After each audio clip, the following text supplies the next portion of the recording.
é muito exercício. Muito. Porque não existe o equilíbrio. Não existe. Eu me lembro no meio da década de 80, fim da década de 80, quando começaram esses movimentos, quando as comunidades que antes eram restritas e fechadas viraram esses movimentos imitando a Universal, 89, começou por aí 90, pois bem, e aí foi se alastrando para todo lado.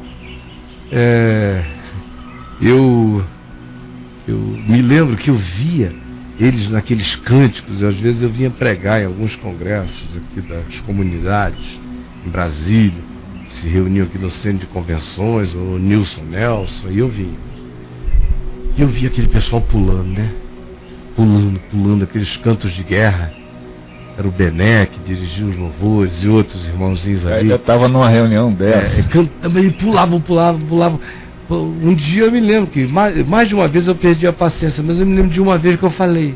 Eu lembro aqui em Brasília. Eu ia te falar isso. Eu ia te contar desse dia que você falou. Eu me lembro muito bem, eu estava nessa reunião, celebração de verão, um negócio assim. E eu lembro do dia que você falou e que causou um desconforto muito grande. Mas eu falei, não é possível. É uma pulação. Você falou isso lá? Aeróbica de Jesus. É uma aeróbica.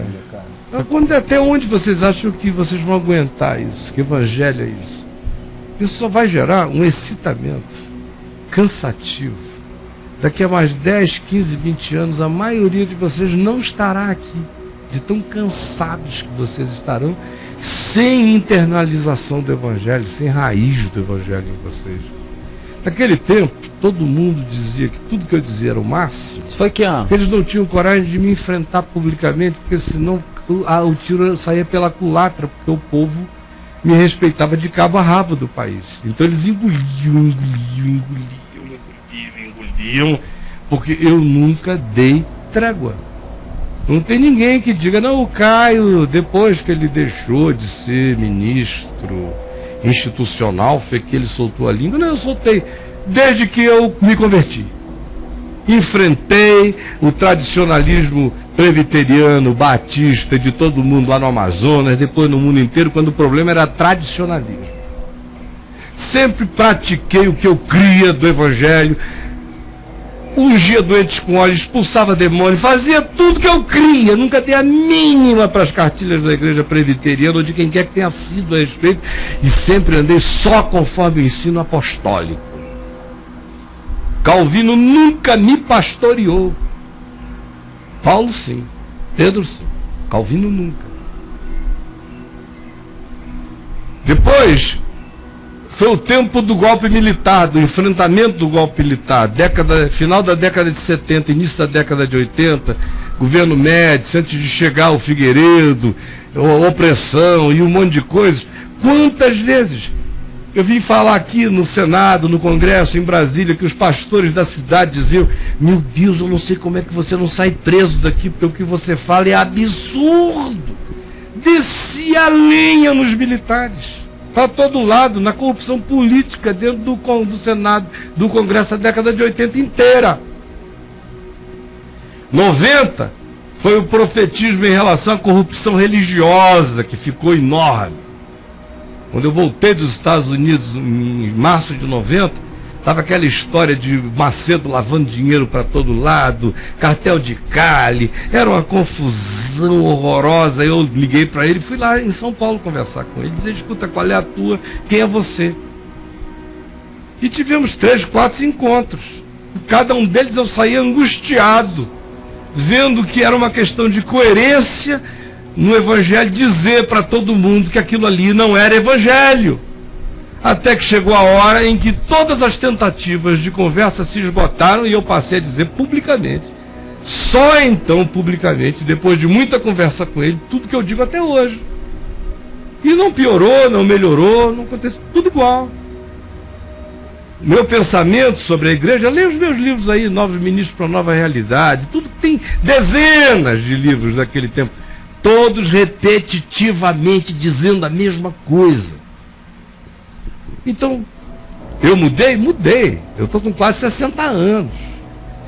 Perdi um filho. Já apanhei igual cachorro pirento em praça pública. já sofri desgraças e já provei todos os privilégios humanos que se possa provar. Você não amadurece andando no Evangelho, buscando consciência todo dia, valores agregados todo dia? Claro que amadurece, mas a linha não mudou, a linha mestra é a mesma. E naquele tempo se engoliam, não porque era diferente, engoliam apenas porque o povo era unânime em relação a dizer, ele fala o Evangelho. E os líderes então se relativizavam até esperando a hora em que alguma coisa me acontecesse para eles chegarem matando e me declararem anátema para o resto da existência, que é o que eles tentam fazer até hoje. Exatamente. E não conseguem. Porque foi o sonho que Deus me deu no dia 14 de abril de 98. Antes de eu contar qualquer coisa para qualquer um, eu contei no dia 28 de abril. E iniciei um processo público de desconstrução. Antes eu tive aquele sonho em que Deus me falava ostensiva e intensamente que Ele ia tirar minha toga, que Ele ia me deixar em carne viva, que Ele ia me pendurar como quem fica no açougue para contemplação pública, mas que Ele me restauraria para que uma nova geração que não entrava na igreja, era todo mundo fora.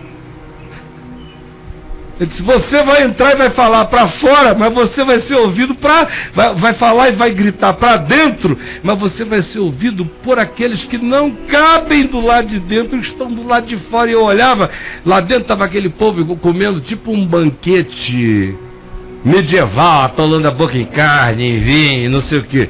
Do lado de fora, aquele bando de jovens, e tinha uma mocinha que dizia, fala, pastor, para a nova geração, não se preocupa com os de dentro não queriam nada, mas grita para os de fora. Antes de acontecer, Deus já me feriu com essa consciência de que seria assim.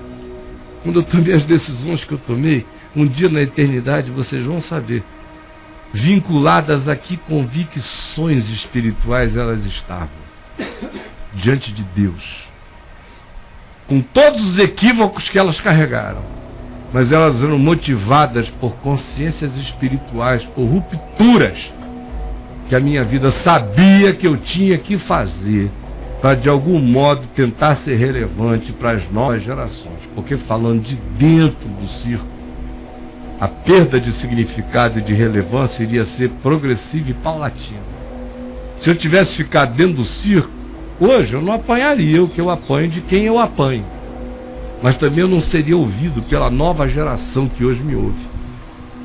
Então, entre ser ouvido pelos antigos que sempre me ouviram, me ouviam, me adulavam e não se convertiam, eu prefiro que eles me batam até morrerem, e que eu continue a ser ouvido por uma nova geração que nem sabia de mim antes, que nasceu depois, mas que está todo dia agora se renovando na consciência do Evangelho.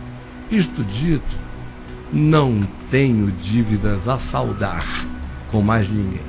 Não aqui, nesse imediato, no encontro das nossas cirolas, eu estou quites. Legal, gente? Bye bye, planeta Terra, Caião. Bye bye, planeta Terra. Isso aí.